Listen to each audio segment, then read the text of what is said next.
Welcome again to my course, Working in Child Protection Field. Our topic today is protection from sexual exploitation and abuse. This topic is one of the most important topics in child protection domain. Why? You are going to know that in this video.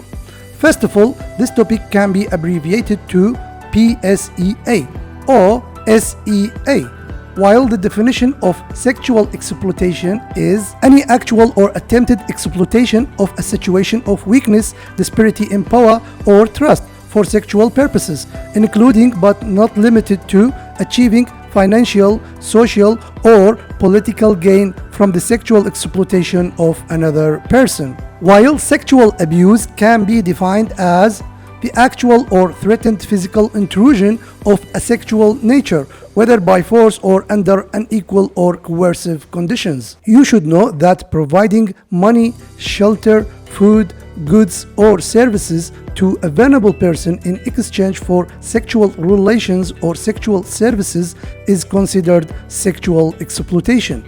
Also, threatening or using force or intimidation to have a sexual relations or obtain sexual favors from any person in a situation of unequal power is sexual abuse. You should know that in different countries around the world, many cases of sexual exploitation and abuse were reported among the providers of humanitarian and development services, including child protection service providers. Because of that, this topic was designed, and this topic aims at reducing and preventing the risk of sexual exploitation and abuse. Response by the staff of the United Nations, non-governmental organizations and other entities, persons involved in the provision of humanitarian and development assistance, governmental staff, contractors, volunteers, and community workers. Also, to ensure that cases of SEA are reported and responded to in a timely and appropriate manner. Also, to ensure that victims of SEA are referred to the necessary support and assistance in line with a victim-centered approach. Moving to some important notes. First, SEA occurs across all cultures, socio-economic groups, educational contexts, religious contexts, and sporting circles, and can be committed by humanitarian workers, teachers, police, religious leaders, governmental officials, sport coaches, and others. Second, survivors and victims may not realize that they have the right to say no, and that will not result in their right to receive services and assistance being denied. Third, the higher the position of the abuser and the stronger the entity to which he or she belongs to or work for, the more likelihood of abuse and exploitation of the beneficiaries would be there. 4. Children are also at risk of SEA. The child may be involved in activities of a sexual nature, such as kissing and touching the body, showing or exposing the child to sexual images, or attempting or encouraging the child to engage in sexual behavior. He or she may offer sex in exchange for help, money, food, care, protection, transportation, goods, phone credits, and jewelry. To better understand the topic of sexual exploitation and abuse, you should know the reasons behind these acts. The first reason is emergencies and crises. In abnormal situation and in the absence or lack of food, shelter, security, safety, and other basic services which occur in emergencies and crises, people become more vulnerable to sexual exploitation and abuse, especially children. Same thing in the situations of armed conflicts and forced displacement. Also, weakness of family structures put family members, especially children, in risks of sexual exploitation and abuse. Also, weak government systems increase the rates of SEA among adults and children. And there are some other reasons such as poverty, need, lack of awareness, and etc. Committing or practicing sexual exploitation and abuse can cause severe harm or damage to the survivor or victim, and can lead to physical, psychological, and social consequences. The physical consequences can be bruises and injuries, reproductive system damages, unwanted pregnancy, impotence, infection with HIV and other sexually transmitted diseases, and etc. While the psychological consequences of survivors can be feelings of shame and guilt, low self-confidence, anxiety and depression, eating or sleeping disorders, suicidal behavior and self-harm, alcohol and drug abuse, post-traumatic stress disorder, and etc. And the social consequences of survivors can be reproaches, beatings and other physical punishments, honor killings, loss of home and financial support, ostracism by society, exposure to discrimination, and etc. Not just the survivor, rather there will be consequences on the perpetrator as well. The perpetrator will not be protected by the privileges and immunities of the United Nations or NGOs or government entities. His or her professional and personal lives will be affected. There will be possibility of losing his or her job, and his or her safety and health may become at risk, and he or she can be subjected to prosecution and will be responsible for victimizing, and etc. The consequences will not be limited only to the survivor and perpetrator.